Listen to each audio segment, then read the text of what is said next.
All right, hello everyone. I'm going to show you how to throw a double rimmed bowl. All right, so what we're going to do, first center our clay, squeeze it up into a cone, all right, push it back down to a mound. All right, again, squeeze it up into a cone, push it back down, a nice stable base. Right, narrow that off by squeezing it in, right, raising up a little, right, pushing back down. Right, so whenever we're making bowls, we want to think about the width of the bowl, how wide we want the base to be, how wide we want the rim to be.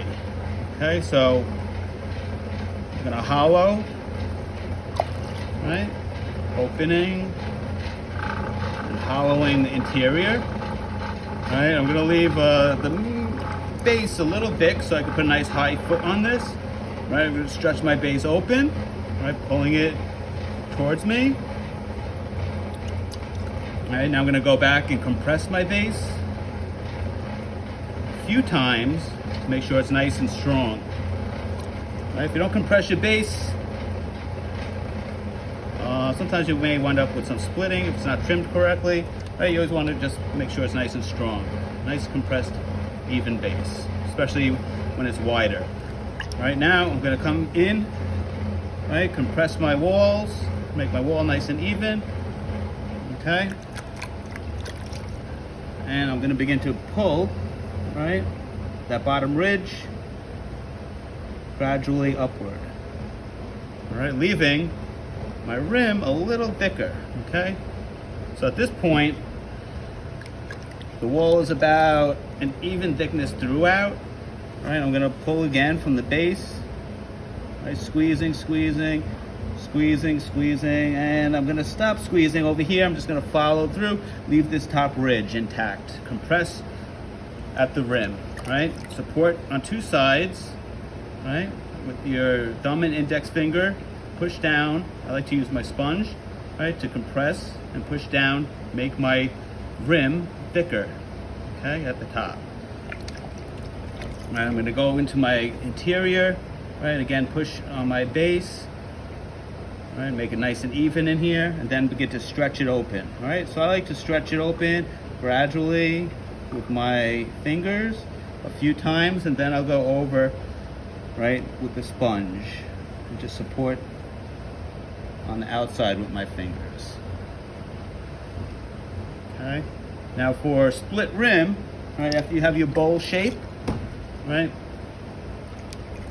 I like to use my finger to split the rim. So what you do, you want clean hands, right, so get some of the slip off your hands, right, you're going to support the wall, right, and you're going to split.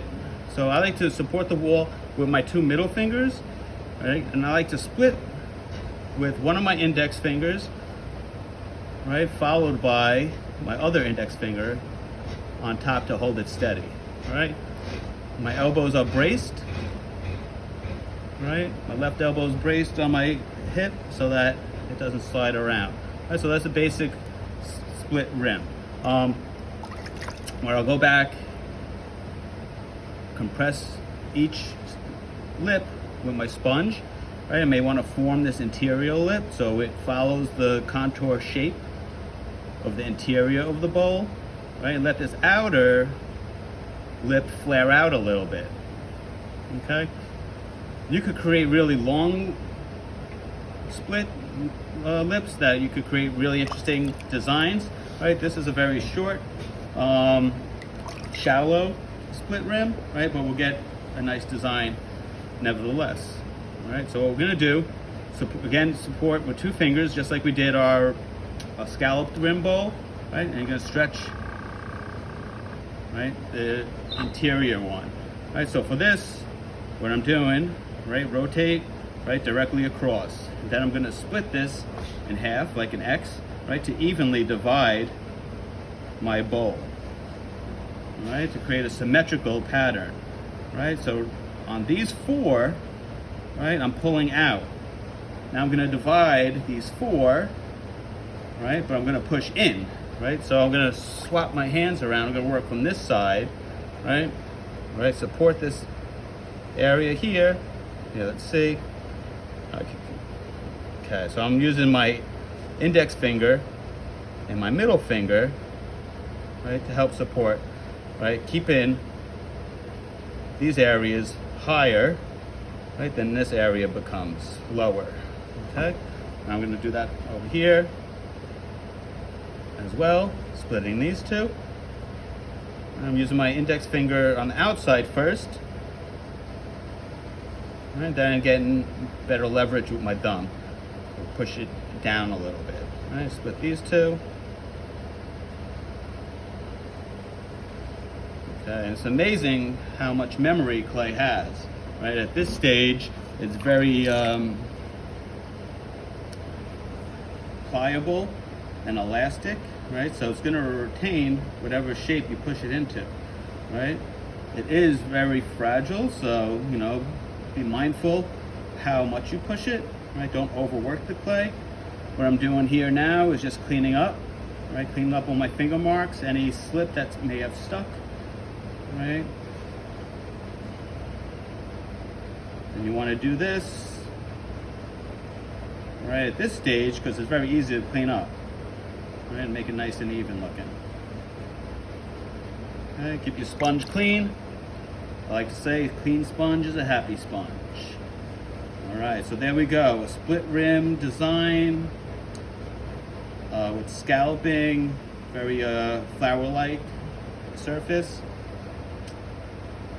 So if you enjoyed this video, please like and subscribe. Plan on posting a lot more as the year goes. All right, clean this up. Right, use my wire tool, and there we go. Nicely done. Hope you all enjoyed.